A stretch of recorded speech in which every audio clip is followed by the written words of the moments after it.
ইকরা আপু এক পার্টিতে তার বান্ধবীদের সাথে মাদকের ভিডিও ভাইরাল হয়েছে। ভিডিওটা দেখতে থাকে।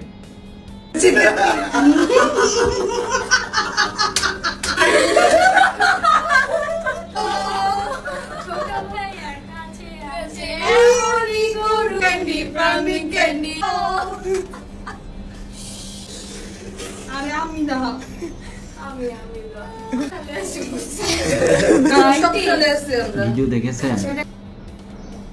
আমরা এতদিন আলবি ভাইকে দোষ দিয়েছি। আসলে ইকরা আপুর মৃত্যুতে কিন্তু বাংলাদেশের সব শ্রেণীর মানুষই অনেক কষ্ট পেয়েছে, আর ঘটনাটাও দুঃখজনক ঘটনা। তো ইকরা আপুর আসলে দোষ কতটুকু এটা কিন্তু একমাত্র আলবি ভাই বলতে পারবে। এটা কিন্তু আসলে আমরা নির্ণয় করা ঠিক না, বা আমরা করতে পারবো না। তো আলবি ভাই কিন্তু কিছুদিন আগে একটা ফেসবুক পোস্টে কিন্তু বলেছে যে আলবি ভাইয়ের সাথে যখন তার বিয়ে হয়, মানে পালিয়ে তো বিয়ে করে, তো এইটা কিন্তু ইকরা আপুর বাবা মা মেনে নেয়নি। তো তারপরে ইকরা আপুরে অনেক বোঝায়া তাদের বাড়িতে নিয়ে যায়, ইকরা আপুর বাবা মা অন্য একটা ছেলের সাথে বিয়ে দেয়। ওই জায়গাতে ইকরা আপু সুখী হতে পারে নাই। দেখেন, তার সাথে বিয়েও কিন্তু ক্যান্সেল করে নাই, তালাকও দেয় নাই, ওই অবস্থায় অন্য জায়গায় বিয়ে দিয়েছে।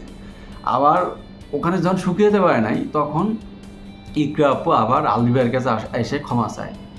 আলবি ভাই ক্ষমা করে দিয়ে তার সাথে সংসার করে। আসলে দূরত্বটা কিন্তু এখান থেকেই কিন্তু শুরু হয়ে গেছে। মনের পুরুষের রাগ কিন্তু এটা কখনো শেষ হয় না। হয়তো এটা অনেক পুরুষ মানুষ বুঝতে পারবেন যে পুরুষ মানুষের যে ভিতরে রাগ বা ক্ষোভ, এইটা কখনো শেষ হয় না। তো এই যে ইকরা আপুর আত্মহত্যা, এখানে কিন্তু শুধু মানে আলবি ভাইয়ের দোষ এটা আমি বিশ্বাস করি না।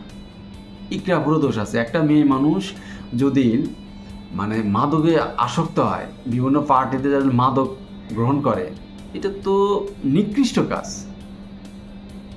যেখানে একটা পুরুষ আত্মহত্যা মাদক গ্রহণ করলে কিন্তু বিভিন্ন ধরনের আইন আছে, করলে সমাজ চোখে ভালো দেখে না, পুরুষে কি ভালো চোখে দেখে না মাদক সেবন করলে। আর সেই জায়গায় একটা মেয়ে মানুষে পার্টিতে যায় মাদক গ্রহণের দৃশ্য এখন সবাই দেখতে পাচ্ছে। এটা তো দুঃখজনক। তাহলে ইকরাপুর মানে কেমন সে? এই যে আলবি ভাই বলেছে যে তার ফ্রেন্ড জাহাঙ্গীরনগর ইউনিভার্সিটি পড়ে, তার সাথেও তার একটা সম্পর্ক আছে। তাহলে এটা লজ্জাজনক কথা না? এটা তো আমি বিশ্বাস করি না, কিন্তু এই আজকের এই ভিডিও দেখার পর আমি বিশ্বাস করেছি না, ইকরাপুরও দোষ আছে। আর বাংলাদেশে কোনো মেয়ে মানুষগুলো আত্মহত্যা করে, বাংলাদেশের মাটিতে মনে হয় এক ধরনের ভূমিকম্প শুরু হয়ে যায়, মনে হয় গৃহযুদ্ধ শুরু হয়ে গেছে।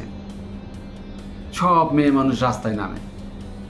আর এবং কিছুদিন আগেও কিছু মানে বজ্জাত মহিলা রাস্তায় বিচারের জন্য নেমেছে। তারা বলছে যে আলবি ভাইকে এমন কিছু করা উচিত যেন সে জীবন আর বিয়ে না করতে পারে। মানে তারা বোঝাতে যাচ্ছে তার আলবি ভাইকে আমাদের কাছে দাও, আমরা লিঙ্গ মানে কর্তন করে ফেলবে, কেটে ফেলবে। আরে তোরা তো নিকৃষ্ট মহিলা, তোরা বিচার চাইতে পারিস আলবি ভাইয়ের, কিন্তু তোরা নিজ হাতে আইন কখনো তুলে দিতে পারিস না। হ্যাঁ, আজকে ইকরা আপুর যে ভিডিও ভাইরাল হইলো, এটা কেমন হইলো? হ্যাঁ,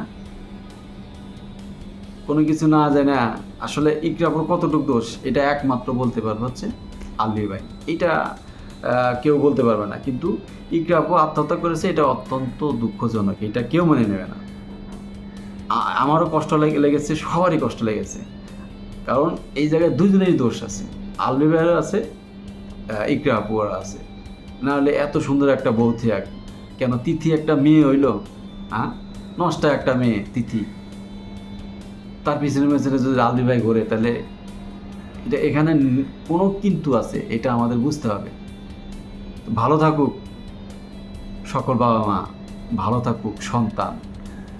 এই ধরনের যেন সন্তান রেখে কোনো মা বা কোনো বাবা আত্মহত্যা না করে, এই কামনাই করি। আল্লাহ হাফেজ।